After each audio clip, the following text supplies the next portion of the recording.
Hey guys, it's Daniel with Keeton & Company Real Estate, and I am so excited today to talk with Katerina Wilkerson of the Custom Life Realty Group here at Keeton & Company Real Estate today.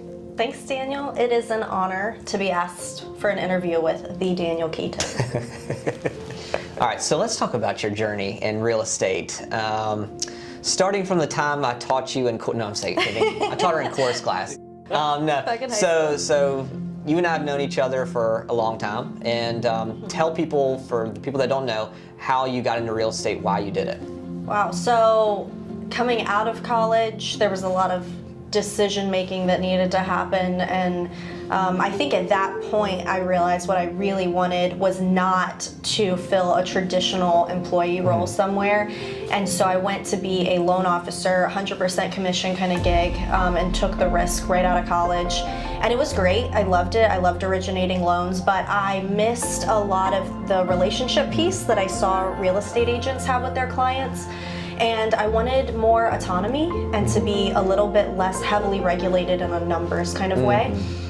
So making the switch to real estate felt really natural. And you know, I grew up with a builder family, so I just can't get away from it. Yeah, exactly. Yeah. I'm automatically attracted to all of this stuff. Yeah. So I think I came to you because I knew what kind of person you were. I had known you for over a decade, probably. So I think I came straight to you, sat down with you to talk about getting into real estate, and I did not talk to anyone else. I knew a ton of agents because of my time as a loan officer. And I said yes, because I was trying to get you to work with us, even I think before you started your loan officer gig. Yeah. And so, so we worked together, what was it, 5 years ago now? Something like that, 2016 or something. So you've been in the business a while, and guide us through, the journey of deciding to want to start a team and what led you down that path. Well, obviously from the time I became a licensed real estate agent, I watched you constantly and just let you, it worked out. No, but I think your mentorship and seeing how you led the team and what an impact it had on me as an agent and the kind of success I was able to have just because of the support I had on your team, it meant so much to me, and I definitely wanted to be able to offer that to other people. And it's very important to me to keep growing and improving myself. So when you started the Keeton & Company brokerage, it felt like a natural transition to leverage the success I had to help other agents do the same thing under me. Yeah. I mean, you were one of the reasons that we wanted to start a brokerage, to provide opportunities for people to do, grow and lead others and stuff like that. I don't want to create followers, I want to create leaders, and that's what you are, and you're like going off like a rocket ship. It's pretty cool to watch. Okay, so your team, describe your team. So last year, you guys, we were just looking at numbers, did about 115 transactions, 30-something million dollars. I mean, that's pretty stinking awesome. And that was the first full year as a team? I mean, that's pretty amazing. Yeah. So what, somebody asking, I want to start a team, what advice would you give to somebody thinking about that? Maybe 2 pieces of advice. Ooh, 2 pieces of advice if you want to start a real estate team. I would say make sure that your own business and personal production is very solid. You need to be able to feel like you could support yourself just on your referrals and your business, and that you're not constantly needing help or asking for help. You need to really feel like you have a handle on it, because when you bring people under you, they're coming to you for that stuff. So you need to not be struggling in your own business, really.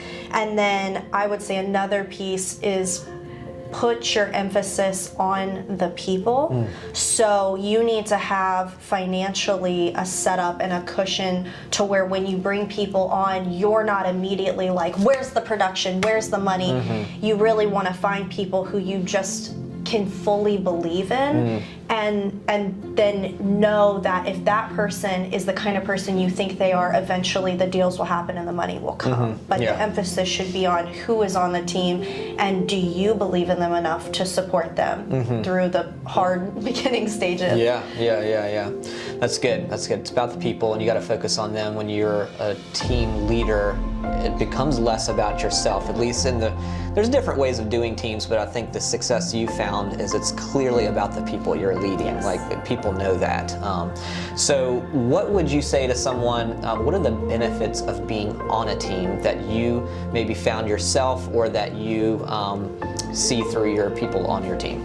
I think being on a team, the support is everything. When you're a newer agent especially, or if you're not a newer agent and you've just been struggling, having someone who can hold your hand, who can always answer the hard questions, or even the easy questions that you just don't have down yet, is so crucial, and your learning curve can be so much shorter. And I saw that on your team.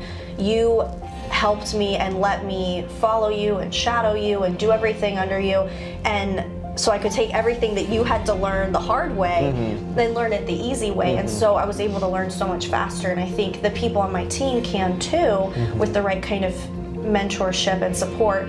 Obviously, there are things like leads and admin assistants and stuff that make it so much faster, but I think the support and the guidance with education is definitely the most important thing. Sure.